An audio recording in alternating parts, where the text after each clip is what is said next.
in your mind, what you call it? Girl, let me provide your needs. Freaky girl under the sheets. With your love when things start slowing down, I know you got me, baby.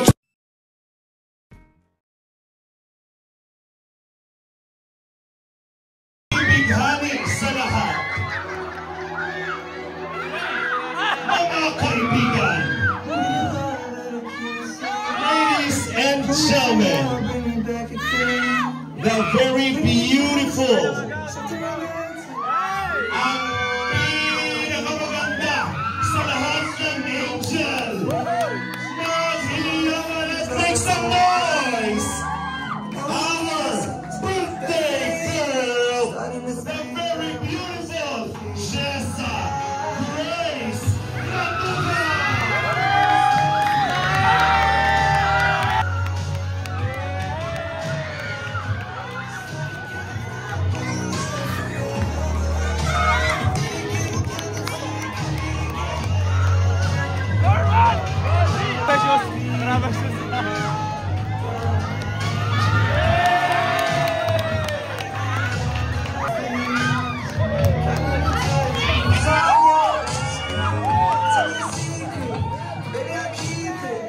Ang kukumpleto sa iyong kabiyak, ang napaka-kisig, ang napaka-guwapo.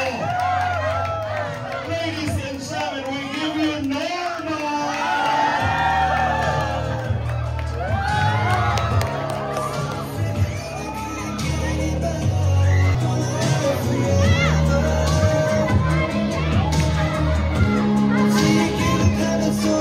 Ladies and gentlemen, the very beautiful Jessa Grace Matuba!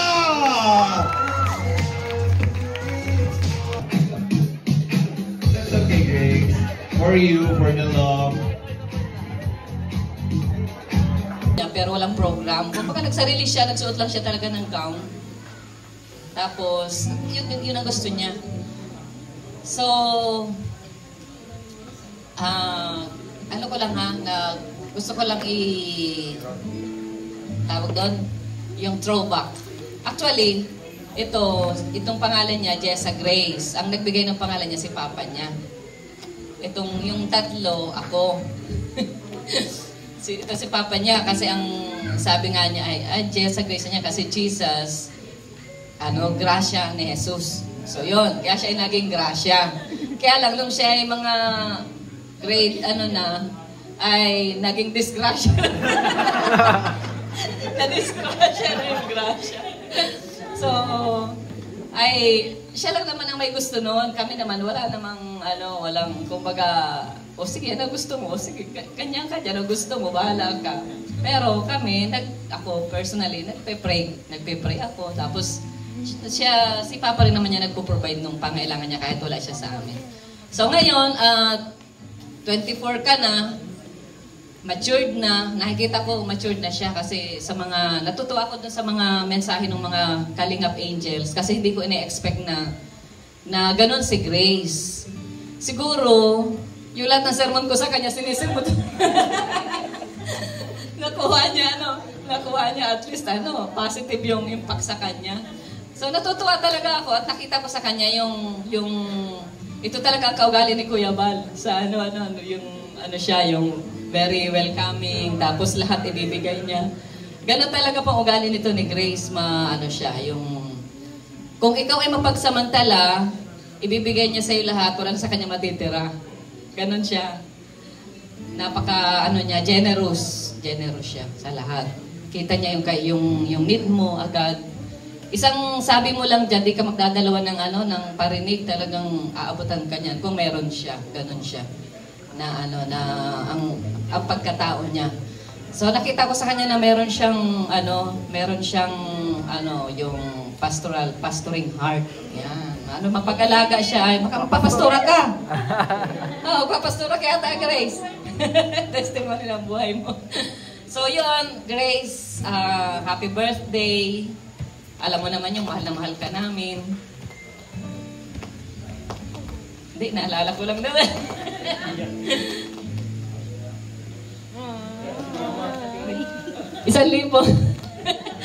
Ayoko nang sabihin, alam na yun ni Grace. Nung nasa kwarto kami, alam na niya yun. So yun, happy birthday, sana tuloy-tuloy na yan. Isa na lang ang wish ko sa'yo, yung magbalik ka sa church na nagdadrums. Yun ang wish ko sa kanya. Magaling ito si Grace mag-drum. Hindi nyo alam, drummer po ito si Grace. Drummer siya. At yun, singer. Napakaraming talent itong batang ito, actually. Kaya salamat sa lahat kasi yung the way na pagtanggap nating lahat sa kanya, malaking support yun sa kanyang personality na yung na mabuo at maging pagpapala po sa iba. So yun lang. Happy birthday, Grace. Ay, naguluhan na rin ako. I love you. Thank you very much, Ate. And then, of course, we have Kuya Bal. So, 24 na pala si Grace, yan ay dumating sa akin po. Wala akong makuha ang pangalan. Inaisip ko Grace nga. Sabi ko marami ng Grace ngayon. Ano pwede idugtong? Jessa. Ngayon ko lang nalaman din po na ikaw siyang pinsan. Jessa din niya, di ba? Na tumboy din. Ito po, nakuha ko siya doon sa mga di pa nakakaalam yung kwento nito. Edad ko noon, 33. Ang trabaho ko dati po ay parang Bombay. Nagpapahulungan ako ng mga gamit. Bangko, termos, kasirola, kulambo. Parakali, Panganiban, may araw ako dyan, Parakali, Huwebes, parang ganon. Tapos Panganiban, Miyerkules, Sabang po, Lunes. So, 24 years ago, tagal na. Tanghali po ako kumakain sa maliit na karihan, kay Bobby, kay Bubit. Yung tiyahin niya po, nagkwento-kwento doon sa mga nasa loob ng restaurant. Ayaw, pamangkin doon niya ay nanganak. Yung pamangkin niya nanganak, minor de edad, 17 pa lang naman talaga yon. Doon sa vlog, akala 20. Mga ganong edad, minor de edad. Pinagpasapasahan kasi nga gustong ipaampon. Walang kumukuha. Alam mo ang dahilan, ba't di siya kinukuha ng mga kamag-anak? Sobrang payat. Alam mo yung nasa Ethiopia ng mga bata? Ganun yan. Maliit na maitim na malaking mata. Wala lang kumukuha.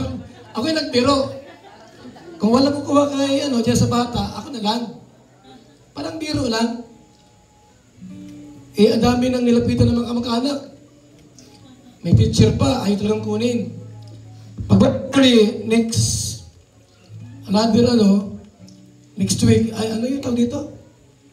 Kasi, Lunes yun.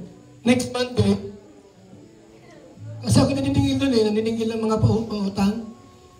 Pagkain ko sa tindahan, naklapit sa kanyang tiyahin niya. Ban, gusto mong ampunin yung bata at walang kumuha. Reject. Sabi ko, sige. Pero ipaalam ko muna kay sa asawa ko. Kung payag siya. So pag-uwi ko sa bahay, nakita ko kawawa talaga. Gutom, tsaka payat na payat. Kinuha namin, nagpayag man siyang kunin. So, pinuntahan namin yung nanay niya. Bata pa, duling.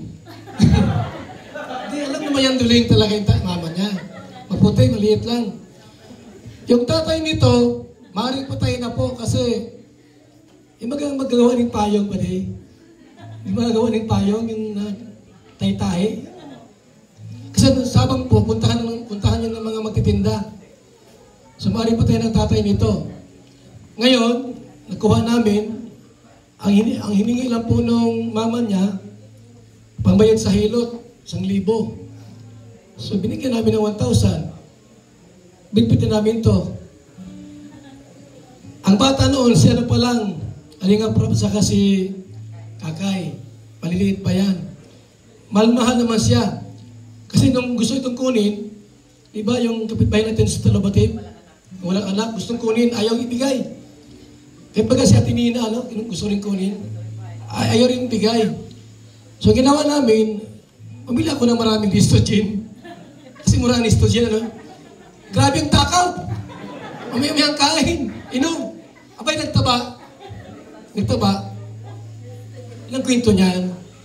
So, nabuhay naman siya. Akala ko nga may sakit kasi sobrang payat talaga. Malnourished ko. Siguro sa gatas, sa alaga. Ngayon, nakuha namin. Lumaki. Habang lumalaki siya, siguro na-realize ba't ibang mukha ko dito? Kalinga Prab, Tisoy. Utang mo sa ilong. Ito ay parang palwa baka ng nyug. Hanggang dumating yung time, hindi na natiis. Dahil pala nag-rebuild din na siya. Ma, bakit yung kapitbahay natin? Tsaka yung isa lang magpunta. Ampun daw ako. Para nag-rebuild din na. Nainis na si atin na. Sinabi niya na, ampun ka talaga. Yan, naglayas na yan.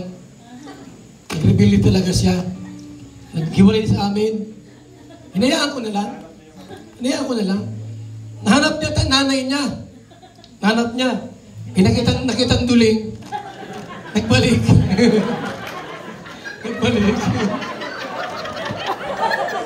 Iba na, maraming kapatid. May baklang kapatid ito ay. Yan ang kwento niyan. Ngayon, nung siya po ay siguro nalaman niya, abay, ako'y gutom dito. Tsaka, tanggap mo, mahal ito ng mga anak ko. Mahal ito ni Ate Edna. Nagbalik siya po, nagbalik din sa amin. Ayun, natanggap naman. Ngayon, yan. Tao na uli. Kaya siya nag-request ng pa-birthday, mag-gown daw siya. Mahabang buhok yung dati, hanggang puwit. Ito, tapos parang siya rin kunita ang buhok niya, nakabangs. Mahabang buhok niya. So, ibig sabihin po, yan na siya ngayon. Sana bumalik yung dati niyang tunay na babae talaga. Grace, mahabang buhok niya, saka malambing ito. Sa lahat, malambing ito sa lahat ay. Makapagtanda ko ng gusto, siya ang kalaga sa akin. Malambing ito talaga si Grace, totoo lang. Napakalambing niya. Ang gusto ko sa kanya ay makapagjuwa na siya.